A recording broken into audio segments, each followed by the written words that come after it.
Sio dimlad yw ei fod yn llywydd ar y siow? Dimlad hapus iawn bod fi wedi cael yn anrhydeddu gyda ardal fy ngenedigaeth. Helo, fy enw i ydi Annie Thomas.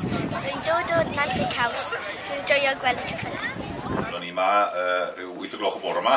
Oedd hi'n bwrw glaw tipyn ar y pryd. Wedi bod yn y pwynt sylwebu yma o ddarni yn trio cadw'r dosbarthiadau y cyffyle ac yn y blaen i rhedeg yn weddol llefn. Mae pawb wedi bod yn eitha hapus dwi'n credu a mwyaf mae'r hael yn y mas a mwyaf mae pobl yn gwyn. Heddi fi wedi bod yn stewardio yn y defed, defed mynydd Cymreig, cystadleuaeth dda iawn, cystadleuaeth gryf iawn, war y teg, mae mwy o gystadleuwyr mae Lenni, so bles iawn yna.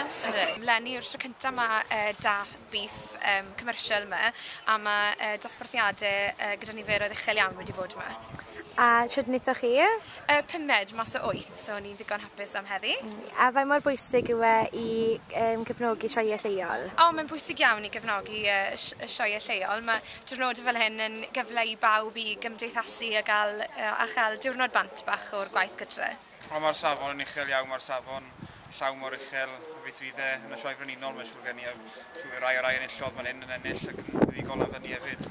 A mae'n gyfle da i ymarfer ar gyfer yr sioe frenhinol, ydw i? Odi, mae'n ymarfer da, mae'r bisiod arall wedi bod mas unwaith yn barod. Lenni yn tro cynta i hon fod mas, a mae wedi bihafio nawr lan i'r un nesaf. Enw yw Cerian Jones, a ni wedi dod anner o enw Desiree, Bringley Desiree.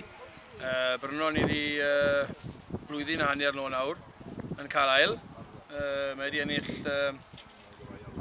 bob sio nawr mae wedi bod yn do. Ni wedi ennill mynd da'r gwaith, y cwpan da'r gwaith, y supreme da'r gwaith, so ni wedi cael amser da yn Pontargothi gyda wir. Ti yw pencampwr o defed heddi, sio dimlad yw ni? Wych, oedd o'i mor agos rhwng ddi a'r Charle'n diwedd, mae'n bendi a fi. A dy fe hwn yw'r sioe cynta sydd wedi bod yn o Lenni? Ie, Lenni, i fi, ie. Llynedd gaethon ni flwyddyn fach eitha simpl achos oedd y tywydd yn wael, ond nawr mae'r tywydd wedi gwella, mae lot o waniaeth i'r bobl sy'n dod mas. So beth o'n nhw'n gweud, wel, o diolch, mae'r hael mas nawr, ni mae riw i'r flwyddyn ma'n arall, ewn ni sioe Pontargothi.